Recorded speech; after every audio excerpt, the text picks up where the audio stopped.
So many Nigerians conquer the world of software. How come so many young Nigerians conquer the world of software? We're streaming this conversation online as well. Facebook is Nigeria Info 99.3, so you can watch. We've got our guest joining us via Skype today, so go ahead, tune in, go ahead and watch. The tech world is yet another world where Nigerian youth are showing their elders how it is done. And I'm here for it. I am so here for it. We have a blossoming tech ecosystem here. And it's bringing us a lot of respect from around the world. Our tech ecosystem. I say ecosystem like an Igbo woman. Hell, Sandra. Anyways, so this is bringing us not just respect, but it's also bringing us money, right? It brings me to our big hard fact today. In November 2019, Nigerian Fintech companies alone received investment of $360 million. 2019. Now, let me put that in context for you. In 2018, all the tech startups in Africa got $1.1 billion. So, in 1 month, Nigerian Fintech got 31% of what the entire African tech got the year before. It's amazing. So yeah, tech in Nigeria is big, and hopefully it's getting bigger. And when you take a closer look at the people who are driving that growth, they tend to be pretty young. And today I'm joined by one of them. He is one of the biggest stories out of the African continent. He founded both Andela and a company that facilitates payments. So Andela is a company that trains developers and helps them to get work remotely. And Flutterwave is a company that facilitates online payments. He's also the founder of Future Africa. Future Africa is a platform that provides capital, coaching, and community for innovators. Now, he's been selected for Forbes 30 Under 30. His name is Inyolua Aboyeji. Ian, welcome to Hard Facts. Hey, thank you for inviting me, my sister. How are you doing today? I'm very well. So Ian and I, before the interview, had a small bant going about, how Skype has been relegated, and he's been fiddling with his Skype since, trying to figure out how it works. That's how ancient Skype has become. All right, Lagos. You wait. As the conversation goes on, Lagos, I want to hear from you. I need you to call with your questions for Ian, right? I mean, when is the next time you're going to have somebody like him available for questions, available to talk to one-on-one? What do you want to know about the world of tech, of technology? What young Nigerians are doing in tech is amazing. What do you want to know about that? Are you in the field yourself? Are you in tech yourself? Are you an investor? Are you a founder? Are you looking for some advice? We've got Ian here free of charge. He's promised he's not going to charge you any consultation fees, so you can ask him all the questions that you need to ask. So you better call, you better text before they leave, because that they go advise you, not me go advise you. You understand? All right, Ian. First of all, how did you start, right, as a developer? For young people who are listening to you, who want to walk the same path, it's International Youth Day, so I'm trying to show that we're not all lazy, and Yahoo boys, So talk to me, yeah. As a young developer, how did you start? Tell me.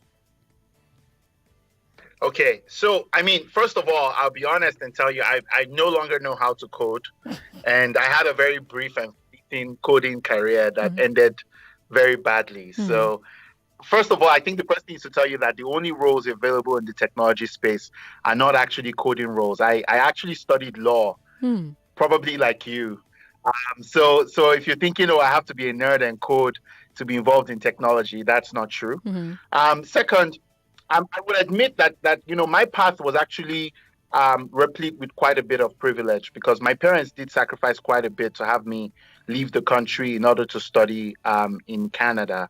But ultimately, I think my own quote unquote conversion story, and also the stories of a lot of young people that we've worked with at Andela are really the same, in the sense that at first we used technology as a tool. We thought of technology as something to consume. So, like we're using Skype now. We think, okay, we use Skype, and that's just something we use. And I use technology the same way. When I was much younger, I used Twitter a lot. I used Facebook a lot. Never really thought about it as something that people like me were supposed to be building. But then I had a very interesting encounter. I had a friend.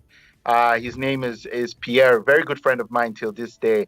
And he went to Silicon Valley and came back to school. We had this thing called cooperative education. So he went to Silicon Valley to work for a period of 8 months and ended up staying there for a while longer. And I was in school. I worked at the UN, and then I came back to school. And basically we're exchanging experiences, and he was telling me about Silicon Valley. And then I watched a movie called The Social Network about Mark Zuckerberg, founding of Facebook. And literally, that was literally how I got hooked on technology. Founded the first company, the second company, the third company, the fourth company, then helped a whole bunch of other founders start companies. And then here I am today. But I think the more relatable story in my mind is for the young people who come to our Andela, who came to our Andela program back in the day. Many of them, we just give them a simple promise. Hey, we'll teach you how to build software, and we'll pay you to do so. And they apply to the program, and they learn through self-learning software. There's a lot of amazing resources out there, from Udemy to Udacity. If you're listening, you can even look up the Andela Learning Community, ALC, Andela.com, and you'd be able to see how to just get started learning technology, if that's what you're into. If you're into building software, but there are many other roles. We need UX designers. We need financial people, which is what I tend to do. We need business developers and deal makers. We need salespeople. So there's just a whole bunch of different careers in technology. And for me, I think I found the journey particularly fascinating because although I got into it for selfish reasons, I just wanted to be Mark Zuckerberg. I have realized over time how much technology can transform people's lives. The first powerful experience I had of it live and direct was with Andela, where we're taking young people who were earning $100 a month, maybe, right? To when they graduate the program, they're earning $100,000 a year, working directly for companies all over the world because of technology skills they have. And that story can be everybody's story. You don't have to know anybody. You don't need admission to university. You don't need your senator to endorse your form. You can just get by yourself with an internet connection, a mobile phone, or a small investment in a laptop. And I think that's what's really promising about the technology industry. It's probably our country's only true meritocracy in that respect. I want us to talk about Future Africa, but before we do, let's talk about these companies that you built before Future Africa. So Andela, Flutterwave, these companies are solving problems in very different problem spaces. What inspired you to tackle skill and job placement and then payments? I mean, I know you said you wanted to be Mark Zuckerberg, but Mark Zuckerberg wanted to connect people because he allegedly did not have friends. Well, maybe, I don't know. But well, I'll tell you what my own story was. So we started with skills because I realized that the biggest resource this country has is human beings, is people, right? Contrary to what people believe, over the last 20 years, we have consistently provided and produced human capital for the rest of the world, not oil. And it shows in the last 4 or 5 years of our what you quickly realize is that over the last 4 or 5 years, we've earned more in remittances from our compatriots that have gone abroad, 1.7 million of them last year, than we've earned from oil, right? So human capital is actually this country's original resource, right? However, and so I started there because it was necessary for me to find the right talent, polish them, and prepare them for the global market. But there was always that economic barrier because, come to think of it, right? Andela doesn't actually need to exist if people can actually get their own jobs and get paid for their own jobs. And so for me, next challenge for me after solving the core talent challenge was basically, how do we make this talent optimally productive? And by productive, I mean able to generate revenue by connecting them to global markets directly.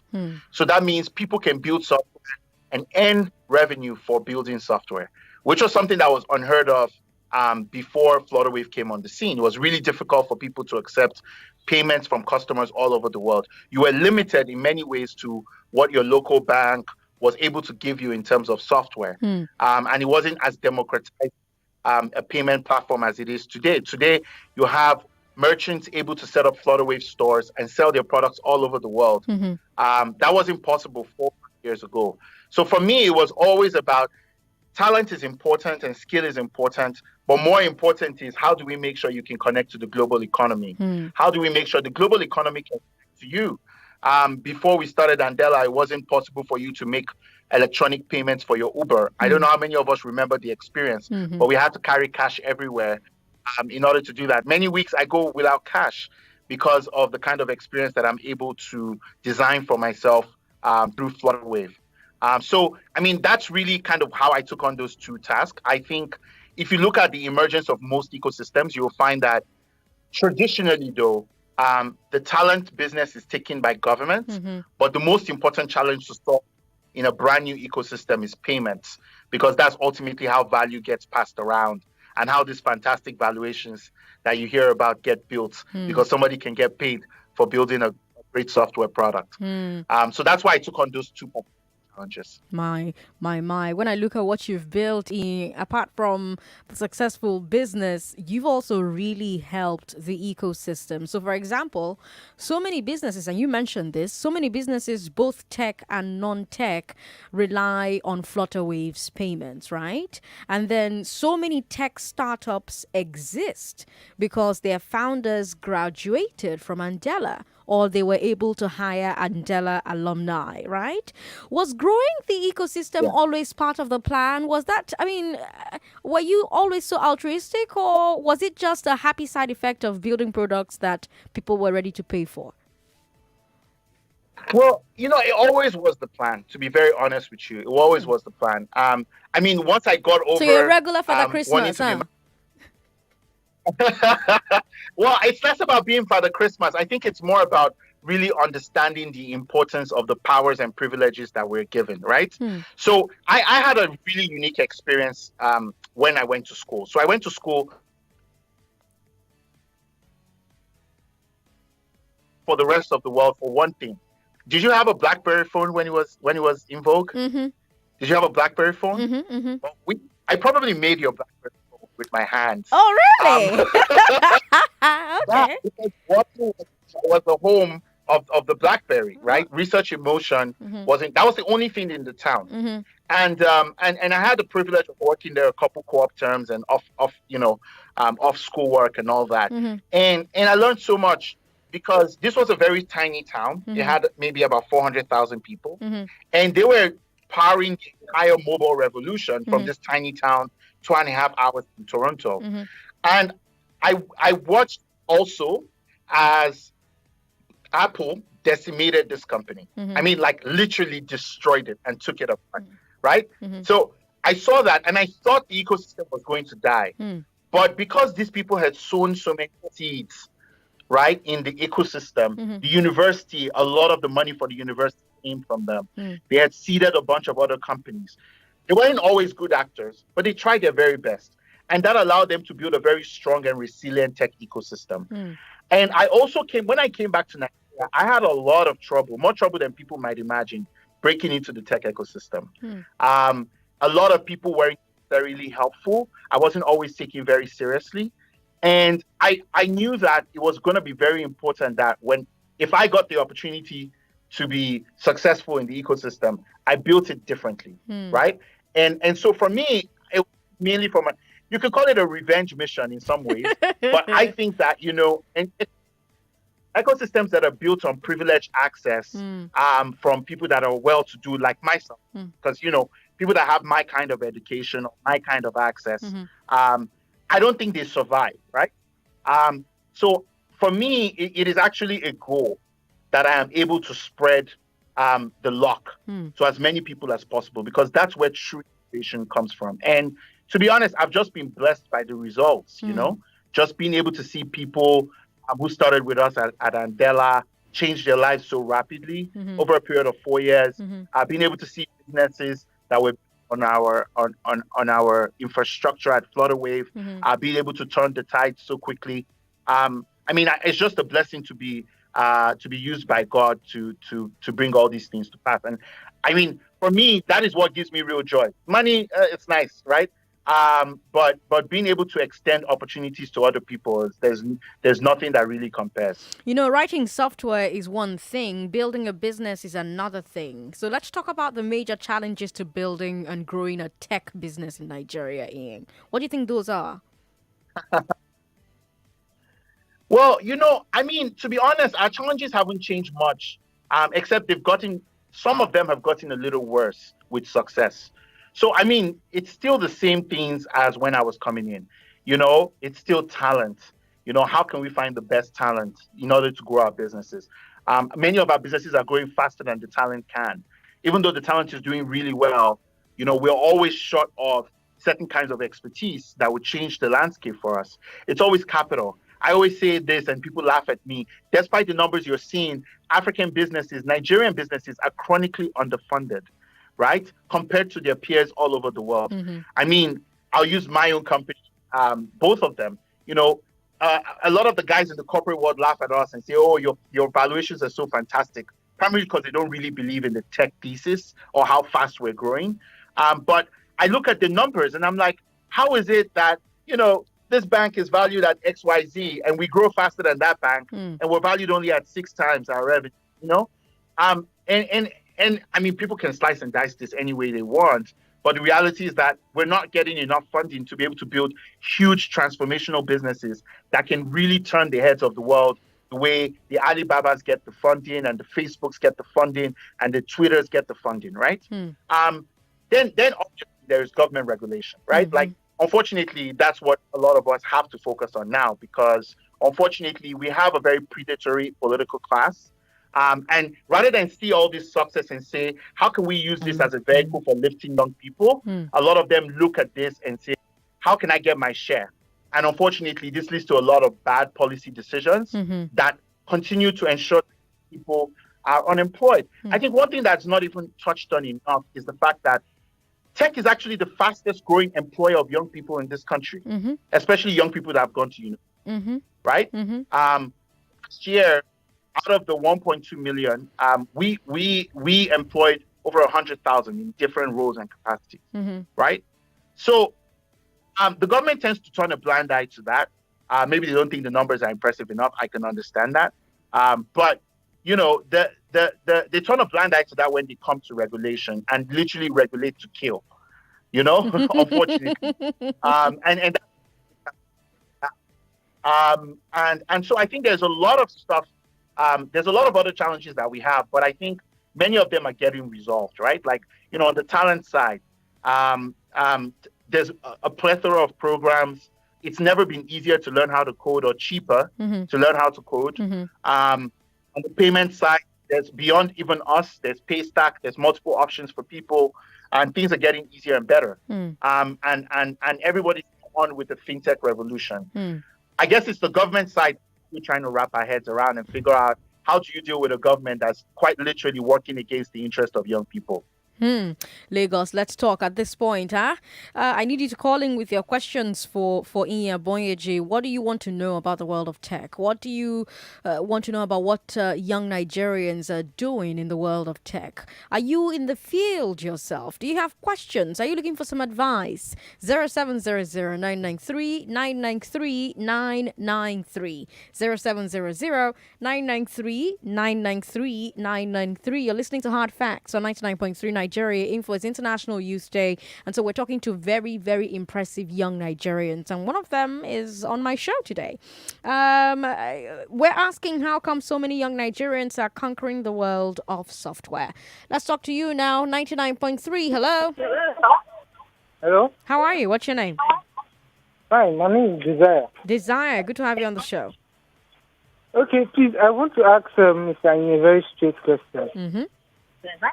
Okay, so I recently started a career in web development, but I've been doing a lot of research, and I don't know. I think I need to delve into software because like software is everybody's talking about now. that kind of a thing. So I want to ask if there's a future for web developers in Nigeria. Like, can we export web develop web developers, experts in web development to other countries in the world? You get my question?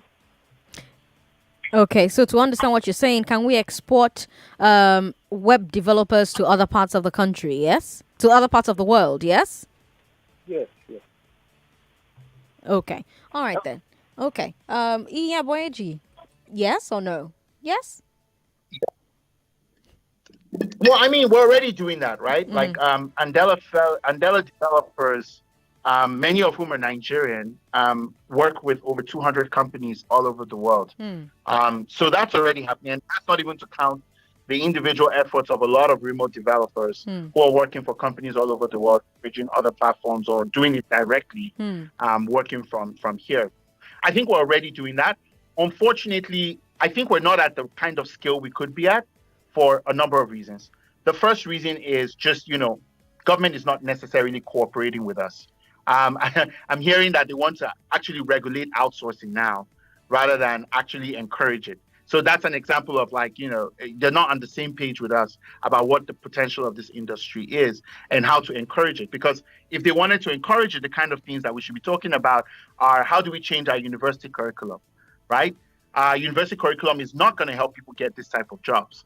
How do we create cheap and accessible large real estate paradises that are devoted to outsourcing and technology development? We have a lot of white elephant projects in this country. We should be able to convert some of them to software developer bases that can take 5,000 developers at a time, just like Hyderabad and Bangalore exist in India, and then invite global companies to come here and set up. But we're not thinking that way. So I think what it's going to take for us to get to scale will be that. And I think that as the Naira continues to come under incredible pressure, it's going to become even cheaper and more lucrative for more developers to work remotely for companies around the world. Lagos, we're going to continue this conversation in a bit. We need to take a quick break. I'm Sandra Ezekwesili. You're listening to Hard Facts on 99.3 Nigeria Info. It's 28 minutes past 5. Hard Facts. We'll be right back.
Welcome back to Hard Facts with Sandra Ezekwesili. And Lagos, we are here celebrating International Youth Day. I just saw some brilliant news. So if you pay attention to the Korodu boys, they are a group of young boys and girls who produce a lot of popular music videos, music trailers. They shoot all of these things with improvised materials that they find in their surroundings, trying to recreate viral videos, viral music videos, and most recently a Netflix original film starring what's the name of that hot guy? I've forgotten his name. Anyways, one of the hot Australian boys who's an actor. So they did that, and Netflix just sent them a bunch of recording materials for shooting their videos. So they sent them a Mac computer. They sent them cameras. I'm seeing a boom mic there. It's just really great. So again, we have proof of young people doing the work, putting their work out there, and having the universe reward them. Speaking of universe and rewards, we have one of the most impressive young people on the show today. He founded Both Andela, a company that trains developers and helps them get remote work, and Flutterwave, a company that facilitates online payments. He's also the founder of Future Africa, which is a platform that provides capital, coaching, and community for innovators. His name is Inyoluwa Aboyeji. He also, by the way, was selected for Forbes 30 Under 30. Before the break, Ian, you made a very important point about talent, and I want to bring you back to that point that you made. You said that Nigeria's biggest export and forex earner are human beings, right? Human talent. Talented Nigerians who go where the jobs are. Now, with remote work booming, there's a big opportunity for talented Nigerians to stay in Nigeria and to do these jobs abroad. And it's not just in tech, in so many service industries. You've got legal, you've got accounting, you've got publishing, you've got radio, just name it, Are there structures that need to be put in place to make that type of remote work easier for Nigerians, do you think? Absolutely. I mean, in fact, a big part of my work these days is actually building new kinds of infrastructure for that. So I'll just mention kind of three basic things that need to be in place for us to be able to encourage this type of work that is actually bringing in foreign exchange to the country. The first thing is infrastructure, internet infrastructure, right?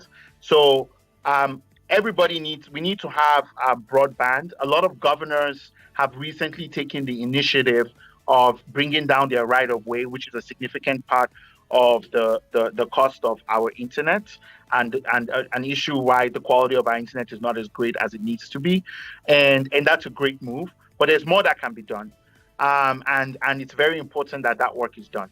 The second thing I would say is an improvement of just global financial structures and our reputation internationally, because one of the biggest challenges that we all face is our ability to get paid in Nigeria. Getting paid in Nigeria can be a swear word in the global talent markets. Like you say, you want to get paid and send it to a Nigerian bank account. Big trouble, right? And so we haven't yet. I mean, Flutterwave is trying, and a lot of other organizations are trying to figure out how we fix that. But we need to take our international reputation seriously. The fact that we're seen as a country of Yahoo boys and so on and so forth doesn't help the cause of workers. And then I would say the final and the most important thing in my mind is just continuing to invest deeply in the skills of the future, right? Our young people, there are jobs all over the world, even if there are no jobs in Nigeria. But there are jobs all over that our young people can do. And these can be a growth area for us. But we need our government in particular to become much bolder about a reform effort in our education industry, right? Changing the curriculum so it reflects modern day realities. Stop yoking us to ASU, right? It's a dead organization. It's holding Nigerian youth back, right? We need to start thinking very differently about funding models so that we ensure that, like what we've done at Andela, how do we get young people to learn the skills that are globally marketable, right? So that they can get remote jobs. And then how do we create infrastructure that makes it easy for them to live, work, and play when they get those jobs? So I think that's really where we should be going as a country. Because, I mean, if you think about it, that is probably our most obvious foreign exchange earner, our ability to leverage our talent to create jobs. We have a 20-year track record in doing it since the Civil War, maybe earlier. So it shouldn't be difficult for us to do now. And we have a strong diaspora that can network us if we so desire. So I mean, I'm very bullish on that of remote work being a growth sport for Nigeria. You also said that usually the talent problem is taken on by government. What do you think government should be doing differently to build up Nigerian talent in tech? And if government won't do more right away, how much of that gap can the private sector fill? I mean, how many Andelas do we need to be building right now? Well, that's a good question. Like I said, traditionally, I always maintain that everything Andela does, government, or Andela was doing, government should be doing. And it's going to start with redoing the curriculum. We actually had an exercise with CC Hub a couple years back when I was still at Andela, where we did a talent survey where we asked companies, what kind of talent do you need?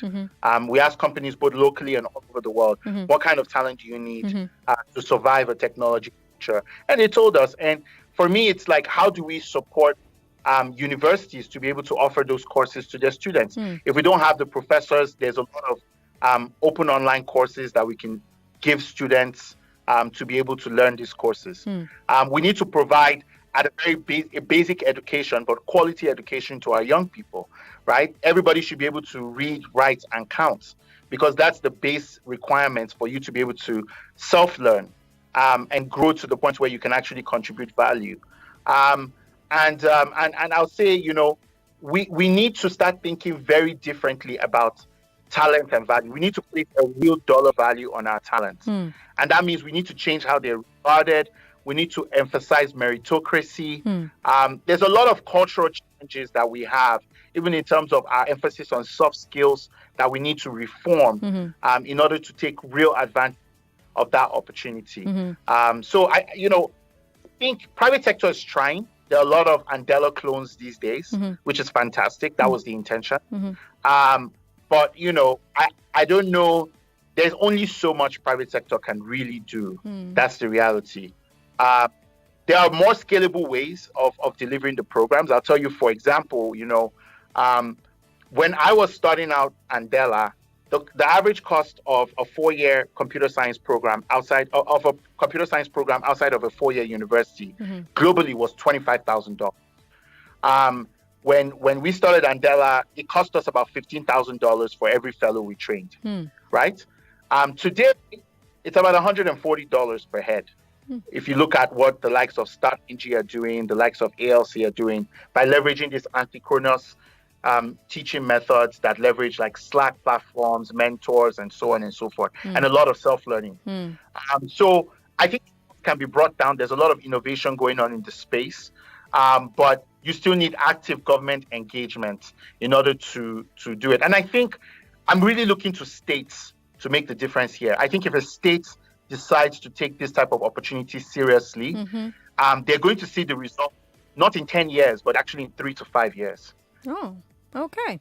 Now, on the one hand, we're seeing all this investor money coming into the Nigerian tech ecosystem. When I started, I mentioned that in November 2019, Nigerian Fintech companies alone received investment of $360 million. So we're seeing all this money coming into the Nigerian tech ecosystem. But on the other hand, I talked to a lot of founders, right, who are having difficulty with seed funding and other early stage funding. Why is it that a lot of the money is going into the later stage funding? And do you think there's anything we can do to make our early stages more attractive to investors? Absolutely. I mean, this is a big challenge with the way our ecosystem works. If you actually analyzed where a lot of that money went, it was a lot of money from China, sometimes from the US. I mean, the Chinese money behaves slightly differently from the US money. The US money was going to local teams, empowering them to be able to continue to build their missions at scale. But they were only investing in already successful companies like Andela and IntoSwitch and Flutterwave and so on. The Chinese money was basically incursion money. You know, they were coming with their money to come here and dominate the market, right? They weren't working with local founders. They didn't have local founding teams. They hired local people, but they didn't have local funding teams. But the common thread amidst both was just there was a big focus on huge funding rounds going to very small number of people. I mean, I would argue about a big chunk of that 360 million went to probably 8 companies, right? Which is not good, right? Success, but not good. On the other hand, if you look at seed funding over the last 4 or 5 years, right? Seed funding as a proportion of total funding has actually declined every year over the last 4 or 5 years. Yeah. So you have, I call it a kwashoko ecosystem, right? Where a lot of funding gets to you when you're successful. So big tummy, but no ribs, no hand, no leg. It can't stand, right? And that's the big thing that we need to work really hard to change. Now, how can that change? That changes because of local capital getting involved at the earliest stages. Every country leverages local capital sources to get involved at the earliest stages. That's one of the reasons why we built Future Africa, because we wanted to aggregate this local capital from Nigerians, both in Nigeria and in the diaspora, to back these companies, especially the companies working on impactful solutions to our biggest problems at a very early stage, where no one will believe in them because they haven't proven out the idea fully. And we want to guide them to do so. So we're seeing a lot of success with that approach. We know Nigerians, 31% of Nigerians want to invest in alternative assets. People always tell you Nigerians are risk averse, It's not true. Nigerians want to invest in early stage companies despite the risk. They want to invest. They don't just want to invest in treasury bills, but they want to understand that companies are solving problems that actually matter to them and their loved ones. So we're seeing that change. There's some legislative changes on the way. The new BOFIA Act allows banks to invest up to 10% of their balance sheet in venture capital firms. So if that's signed by the president, that would also go a long way to encouraging more early stage funding. There is traditional funding in the ministries for this thing. We have the NITEF fund, but they spend a lot of that money ferrying officials to Dubai and GITEX and this tech and that tech.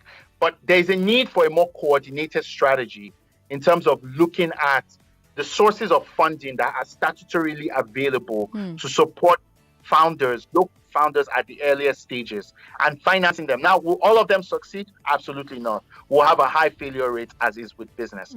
But it's a better investment, in my opinion, than the 5.2 trillion naira we have packed in AMCON, where we've given a very few people money to invest in all sorts of stuff and not had them be successful.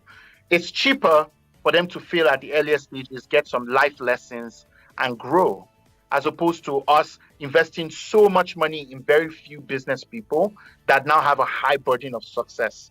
So I think there's a bunch of stuff we can do in that respect overall. So there's a 20-year-old listening to us right now, right? And she has a great idea and she has the skill to build it, right? But she also needs to start thinking about the business side right now, especially the funding side. What habits or what practices or what philosophy would you advise for this 20-year-old to incorporate from the start to make her naturally more attractive? Yeah. Well, I mean, it's a bunch of things. The first thing is really a mindset issue, right? I find that, and look, I know that we don't live in an ideal environment. And there are a lot of things that are less, that should be better. That's just a fact. However, the wrong mindset is to imagine that those problems are impossible to tackle, and make them excuses for not doing anything. We should always look at problems as opportunities. So I would say, first of all, she has to have a deep understanding of the fact that every problem you encounter is an opportunity. If you solve that problem, you create an opportunity. We saw the problem of unemployment, and we didn't just say government didn't do their job. We went and tried to build a system to solve it, and we've made good money doing that. We saw the problem of broken online payments, and we didn't just say government should be making it easier for us to solve this problem. We went and built a business, and it's made us quite a bit of money. So first of all, is that mindset. The second thing is building a great network. And what do I mean by building a great network?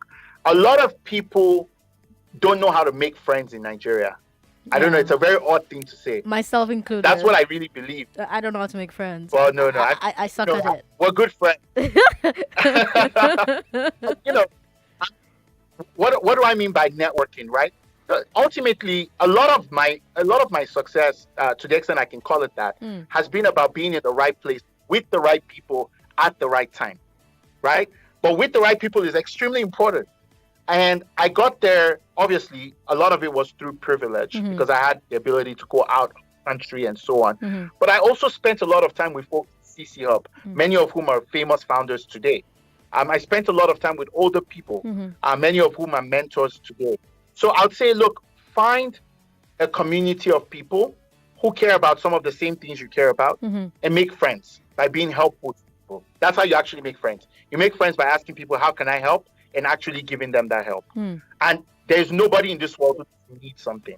You can, even me, I need stuff sometimes. I need people to do research. I need people to help me get information. And that's how you make friends. So that young lady needs to learn how to build networks by making friends with people who she can add value to, and they can add value to her. And then I'll say the final thing, right? The final thing is really honing in on something that you desire to be the best, not in Nigeria, not in your state, but in the entire world at, right? I think, for me, one of the things I'm really, really good at, I'm really good at building business models, especially for Africa. Like I can look at any product and be like, this business model won't work, and this business model is going to work. And it's so important for anybody to be able to build skills like that. You doesn't have to be building business models or making deals, which is what I'm good at, or selling, which is what I'm good at. It can be being able to build a product. It can be being able to build software. But except you have that mindset of total mastery of a particular concept, you're never going to be impressive enough that people want to back what you're doing, because there's a real loss. Because don't forget, whenever investors want to invest in a startup, they're investing to make money. They're not investing because they're nice people. Even me, So I need to have that sense that, if I don't invest in you, somebody else will, and I will make money. And the only way you can do that is if you're extremely talented, if you have the right networks. That means you can get to me, either through an introduction or by distinguishing yourself by doing great work and people talking about you, or most importantly, by adopting the right mindset where you see every challenge as an opportunity. She's also thinking about what kinds of technologies she should be learning at the moment. I'm talking about a different girl right now, right? So she wants to have a tech career. She wants to embark on a tech career, right? What technologies should she be learning right now, right? First of all, what are the basic skills and entry level tech? And then what are the core technologies that you believe she should learn, because these things will drive the future? I mean, a lot of it is determined by interest, and tech is a lot wider than what we give it credit for. But I'll say a few important things that are definitely key, especially for our market. Understanding mobile technologies is key, right? 97% of our population accesses the internet through the mobile web. So, if you're able to build apps or you're able to build for the mobile web, you're exceptionally gifted at doing that. You know how to manage resources on a tiny phone. There's a huge market. Data. We have a lot of people. We don't know them very well, even though we claim to. And data is going to be more and more and more important to everybody, right? So again, data, being able to manage large amounts of data, data science, being able to analyze large amounts of data, very critical. And I'll say, last thing is learning how to learn, which is kind of a weird thing. But this is kind of my catch-all in the sense that, if you're the kind of person, and I'm not, so I have a lot of respect for this type of people who can learn something by watching stuff on the internet, on YouTube, or on Masterclass, or on Udemy, or on, Coursera, and actually stick to it. Man, you got a big advantage in the world that's coming, because so much of the world that's coming, we don't even know how it works.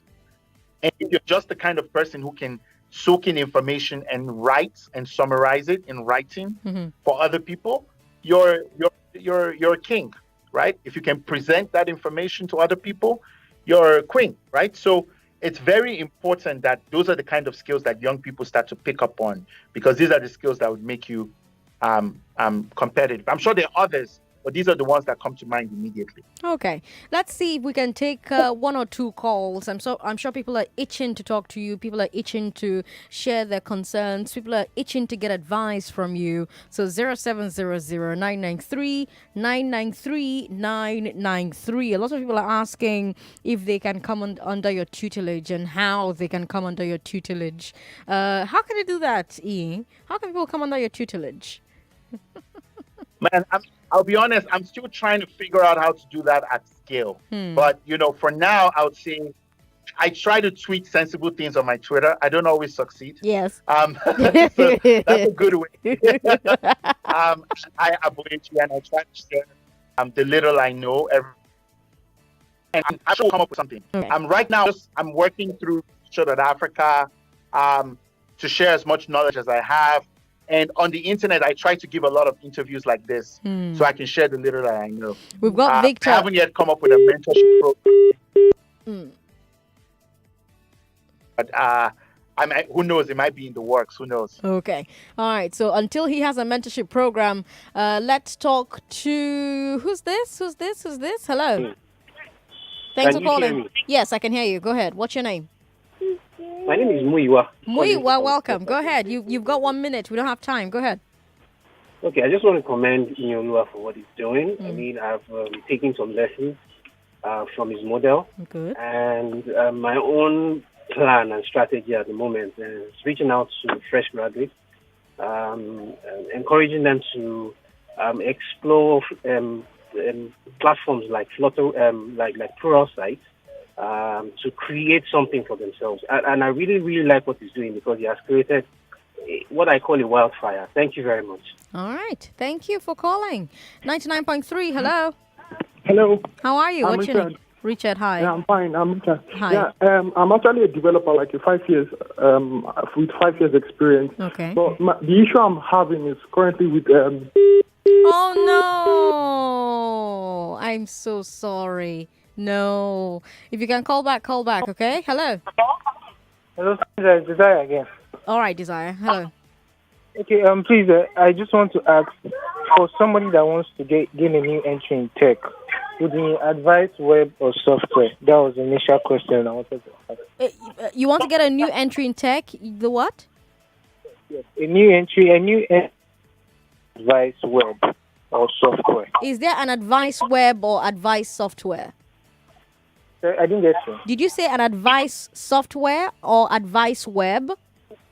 I said, would he advise a new tech entrant to do web or software? Oh, I see. Okay. So would you advise a new tech entrant to do web or software? I would say go mobile. If you want to do real products for this market, I think mobile is the future. So neither really. Just focus on, like Android app development, I think is like huge, right? If you can do that, there's a lot of opportunities for you. But yeah, I mean, software, web is typically a subsect of software. So I guess as a close second, you can go with software. Okay. It's also harder. So I can understand if you decide to just go web. Okay. But just learn something. It doesn't matter. Okay. Ian, I would like to thank you so much for giving us your time today. And I do hope that we can have this conversation again or have other kinds of conversations. And all the best with Future Africa, yeah? Thank you very much. I appreciate it. All right. Have a wonderful day. You too. Lagos, that's where we draw the curtains today. International Youth Day has been great. Tomorrow, I'll talk to 3 young people who are doing amazing work. I was supposed to talk to them today, but we couldn't get around to it. So tomorrow at 3, we're going to talk to 3 of them. One of them is teaching young people how to play chess. One of them is distributing sanitary aid to women in Nigeria. And the other one is monitoring government projects and following the money. So tomorrow at 3, make sure you're here. If you missed the interview today, catch up online. Why don't you? Our show is available as a podcast, Hard Facts with Sandra Ezekwesili. I am Sandra Ezekwesili on social media. Let's talk there. Those were your Hard Facts, Lagos. Good night. It's okay. That is okay. It's okay. No, it's okay. Let me explain. It's okay. She off your mic. On 99.3 Nigeria Info, your mic is always on. Let's talk.